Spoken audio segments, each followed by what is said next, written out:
तमाम रूहानी अमराज और मसाइल के हल के लिए पीर महमूद उल हसन तौहीदी चैनल को सब्सक्राइब कीजिए।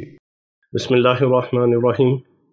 अल्हम्दुलिल्लाहि वहदह वस्सलातु वस्सलामु अला मन ला नबिय्य बअदह वला रसूल बअदहु वला मासूम बअदह। अम्मा बाद, मोहतरम भाइयों और बहनों, अस्सलामु अलैकुम वरहमतुल्लाहि वबरकातुहू।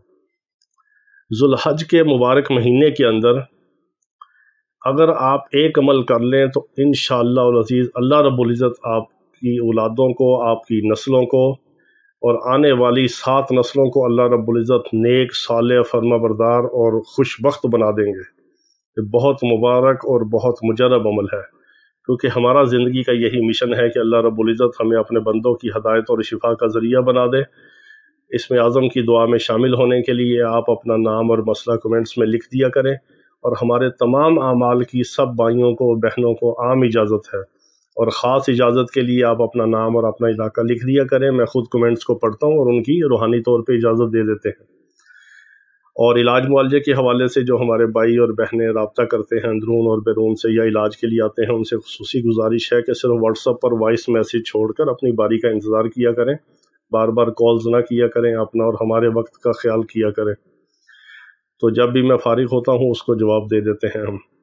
तो बहुत सारे ऐसे ख़ास अमाल हैं कि जिनका ताल्लुक़ इंसान की औलाद के साथ है, आने वाली नस्लों के साथ है, क्योंकि अगर नेक औलाद होगी तो यही इंसान के लिए सबसे बड़ा सदका जारिया है।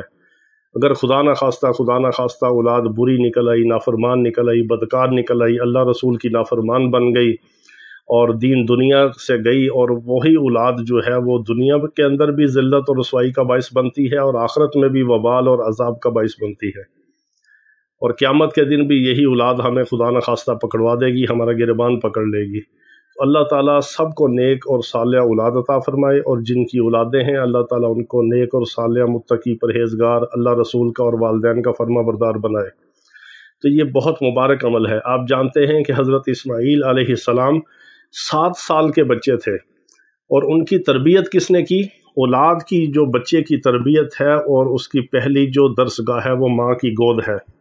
सिखाए किसने इस्माईल को आदाब फ़र्जंदी, कि हज़रत इस्माईल अलैहिस्सलाम को बाप की फर्माबरदारी और फ़र्जंदी के बेटा होने के जो आदाब थे वो किसने सिखाए? वो हज़रत हाजरा ने सिखाए।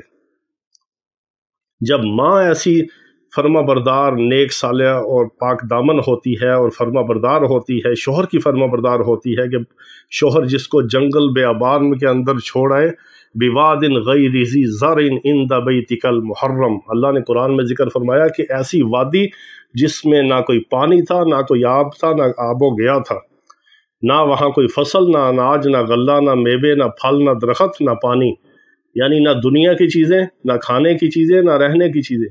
वहाँ पर जब बीवी को छोड़ दिया अल्लाह के भरोसे पे, तो फर्माबरदार बीवी ने फर्माबरदारी की हद कर दी। जब ऐसी फर्माबरदार बीवी हो, ऐसी फर्माबरदार माँ हो, फना फिर शोहर औरत हो, यानी शोहर की मोहब्बत और इताअत के अंदर फना जब बीवी होती है, तो फिर उसकी औलाद भी इस्माईल जैसी बनती है। फिर वो अपनी औलाद की तालीम, उसकी तरबियत, उसके अखलाक, उसके करदार, उसके आदाब जो है वो सिखाती है कि बाप की फर्माबरदारी क्या है और बाप का मकाम क्या है, बाप का एहतराम क्या है।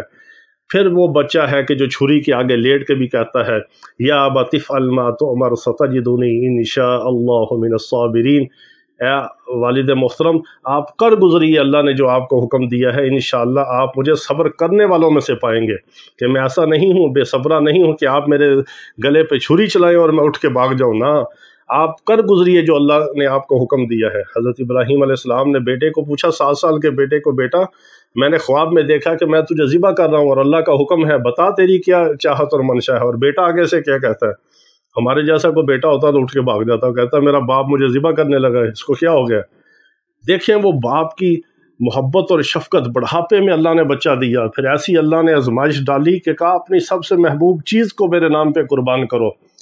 अल्लाह यही दिखाना चाहता था, यही देखना चाहता था, और क़यामत तक के लोगों को ये बताना चाहता था कि अल्लाह के नाम के ऊपर माल, जान, इज़्ज़त, आबरू, औलाद, बीवी, बच्चे सब कुछ कुर्बान किया जा सकता है, मगर अल्लाह को नाराज़ नहीं किया जा सकता।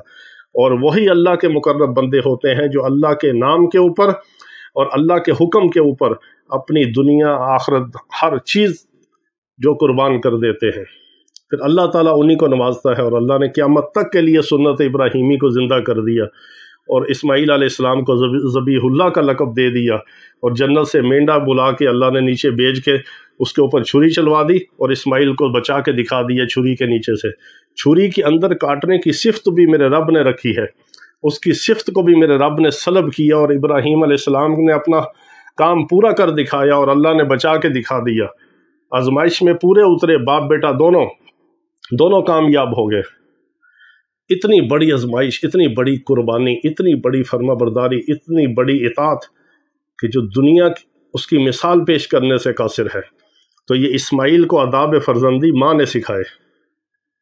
تو جب مائیں ایسی ہوتی ہیں جن کی گود میں پلنے والی اولادیں پھر ایسے مقرب نیک برگزیدہ بندوں کی جیسے بنتے ہیں، یہ ماں کا اخلاق اور کردار ہوتا ہے۔ آج ہماری بہنوں، بیٹیوں اور ماؤں کو چاہیے کہ اللہ رسول کے فرما بردار بنیں۔ آپ کی اولادیں، آپ کی گود میں پلنے والی، آپ کی چھاتی سے دودھ پینے والی اولادیں بھی اسی طرح نیک اور فرما بردار بن سکتی ہیں اگر آپ اللہ رسول اور اپنے شوہر کی فرما بردار ہیں۔ تو یہ خاص عمل ہے اولاد کو فرما بردار بنانے کا۔ پورے ذی الحج کے مہینے میں آپ کسی بھی دن تنہائی میں بیٹھ کے سورہ اخلاص آپ نے پڑھنی ہے 313 بار۔ پھر اس کا اصالِ ثواب آپ نے حضرت ابراہیم علیہ السلام اور حضرت اسماعیل علیہ السلام کو آپ نے اس کا اصالِ ثواب کرنا ہے۔ اول آخر آپ نے درود ابراہیمی پڑھنا ہے 11 بار۔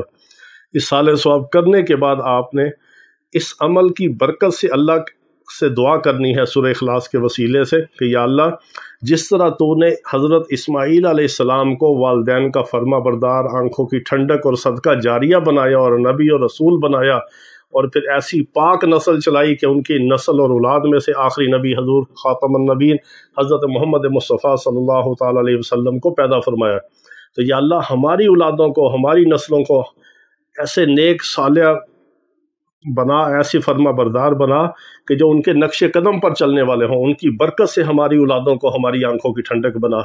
اللہ رب العزت آپ کی 7 نسلوں کو نیک اور صالح بنائیں گے۔ آپ کی نسلوں میں حافظ پیدا ہوں گے، حافظ قرآن ہوں گے، عالم دین ہوں گے، علماء ربانیین ہوں گے، مشائخ پیدا ہوں گے، صلحاء پیدا ہوں گے، علماء پیدا ہوں گے، اور اللہ تعالیٰ آپ کی اولادوں اور نسلوں کو خوش بخت اور بلند بخت بنا دے گا، آپ کی آنکھوں کی ٹھنڈک بنا دے گا، دنیا کے اندر بھی باعث عزت اور خیر بنائے گا، اور آخرت میں بھی آپ کی اولادوں کو اللہ رب العزت آپ کے لیے صدقہ جاریہ بنا دے گا۔ یہ بہت مبارک عمل ہے۔ اس ترتیب کے ساتھ، اس دھیان کے ساتھ، اس نسبت کے ساتھ یہ 313 بار آپ نے سورہ اخلاص بسم اللہ کے ساتھ پڑھ کے ان 2 ہستیوں کو اصالِ ثواب کرنا ہے۔ پھر اس عمل کے صدقے اور وسیلے سے اپنی اولادوں اور نسلوں کے لیے دعا کرنی ہے، اور اس کا اصالِ ثواب پوری امت کو بھی آپ کریں، ہمیں، ہماری اولادوں کو، میرے آقا علیہ الصلوۃ والسلام کی پوری امت کو، جس کا آپ نام لیتے جائیں گے اللہ رب العزت ان کو اجر و ثواب عطا فرماتے جائیں گے، اور آپ کے اجر اور ثواب میں کمی نہیں ہوگی، بلکہ سب کے برابر آپ کو اجر اور ثواب ملتا جائے گا۔ یہ بہت مبارک عمل ہے۔ اللہ رب العزت ہم سب کی اولادوں اور نسلوں کو نیک، صالح، متقی، پرہیزگار اور ہمارے لیے صدقہ جاریہ بنائے۔ وآخر دعوانا ان الحمد للہ رب العالمین۔